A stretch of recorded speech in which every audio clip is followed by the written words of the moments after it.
जमाना था जब कहते थे लोग कि दिन दूर नहीं जब पेट्रोल डीजल के लिए 100 रुपए खर्च करने हों। अब वो दिन आ गया है। पेट्रोल पर घूमता मीटर 100 रुपए प्रति लीटर के आंकड़े पर है। लोगों की बेबस नजर मीटर निहारती रहती है।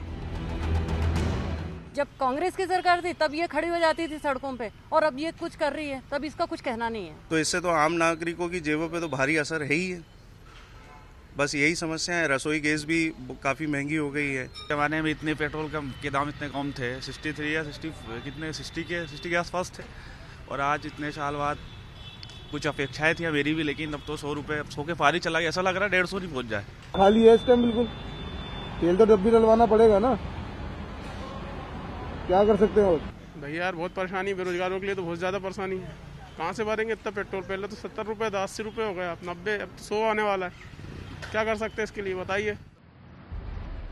देश के 23 शहरों में 1 लीटर पेट्रोल की कीमत 98 रुपए से ऊपर है। राजस्थान के श्रीगंगानगर में साधारण पेट्रोल अब अपने शतक से महज 13 पैसे दूर है। प्रीमियम पेट्रोल पहले ही शतक लगा चुका है। कीमतें 100 के पार हैं। भोपाल में भी प्रीमियम पेट्रोल की कीमत 100 के पार चली गई है।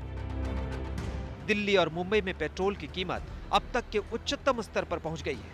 कमाल की बात यह है कि इतने हंगामे के बावजूद तेल कंपनियां दाम बढ़ाती ही जा रही है। आज डीजल की कीमत में 35 से 38 पैसे तक की बढ़ोतरी हुई है, तो वहीं पेट्रोल की कीमत 29 से 30 पैसे तक बढ़ी है। 1 जनवरी 2020 से 16 फरवरी 2021 के बीच 413 दिनों में दाम 82 बार बढ़ाए गए और 51 बार घटाए गए, लेकिन कुल मिलाकर जो नतीजा निकला उसमें दाम बढ़े ही हैं। सवाल उठता है कि तेल की कीमतें क्यों बढ़ती जा रही हैं?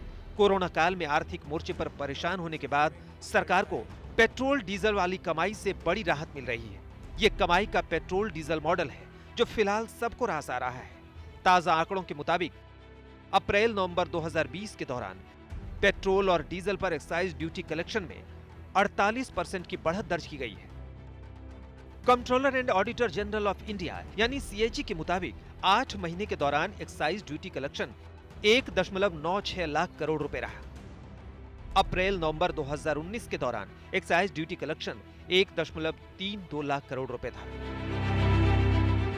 देश में पेट्रोल डीजल की बिक्री में कमी के बावजूद कलेक्शन बढ़ रहा है। ये इजाफा सरकार के एक्साइज ड्यूटी बढ़ाने के फैसले से हुआ है। बजट सत्र के दौरान संसद में पेट्रोलियम मंत्री धर्मेंद्र प्रधान ने इसके लिए अंतर्राष्ट्रीय बाजार में तेल की बढ़ी हुई कीमतों को जिम्मेदार ठहराया था और कीमतों का केरोसिन वाला अर्थशास्त्र समझाया था। क्या केरोसिन जो उन देशों में आम आवश्यकता रखती है, भारत और उनके बीच में बहुत अंतर नहीं है। उन्होंने बांग्लादेश की नाम लिया, उन्होंने नेपाल की नाम लिया। बांग्लादेश नेपाल में केरोसिन जब भारत में 32 रुपया है, वहां मास कंजम्पशन की कमोडिटी केरोसिन वहां लगभग 57 और 59 रुपीस में है।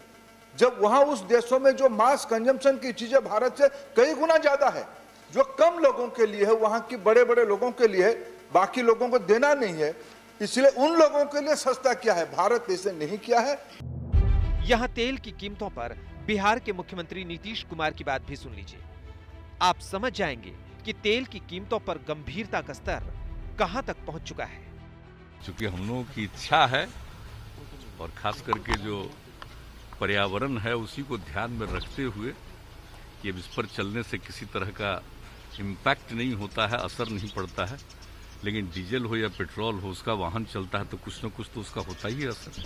अब दाम बढ़ा हुआ है, दाम तो न बढ़े कम हो ये सबको अच्छा लगेगा, लेकिन अभी तो बढ़ा हुआ है, सबको दिख रहा है। बढ़ी हुई कीमतों से एक तरफ जहां जनता परेशान है, वहीं दूसरी तरफ मुख्यमंत्री नीतीश कुमार से जब इसके बारे में सवाल पूछा गया तो उन्होंने पेट्रोल की कीमत कम करने को लेकर तो कुछ नहीं कहा, उल्टा वो लोगों को इलेक्ट्रिक गाड़ियां इस्तेमाल करने के फायदे गिनाने लगे।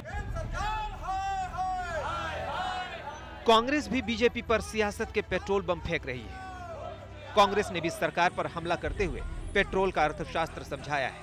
2014 में अंतर्राष्ट्रीय बाजार में क्रूड ऑयल की कीमत प्रति बैरल $108 थी। तब दिल्ली में पेट्रोल 71 रुपए 51 पैसे प्रति लीटर था और डीजल 57 रुपए 28 पैसे प्रति लीटर था। आज क्रूड ऑयल $54.41 प्रति बैरल है, तो दिल्ली में पेट्रोल की कीमत 89.29 पैसे प्रति लीटर है और डीजल 79 रुपए 70 पैसे में मिल रहा है। कांग्रेस का आरोप है कि यह सरकार की नाकामी है। 6 साल 9 महीने में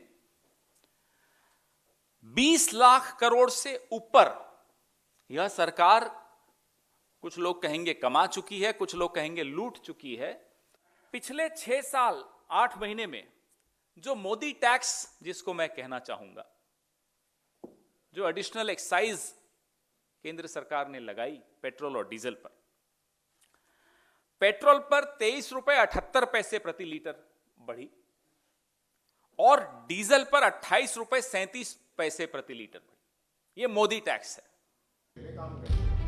इस साल के बजट में सरकार की कमाई का बड़ा हिस्सा कर्ज से पूरा किया जाएगा, इसलिए तेल से होने वाली कमाई फिलहाल सरकार को अच्छी लग रही है, लेकिन आम आदमी इन कीमतों के बोझ में दबा जा रहा है।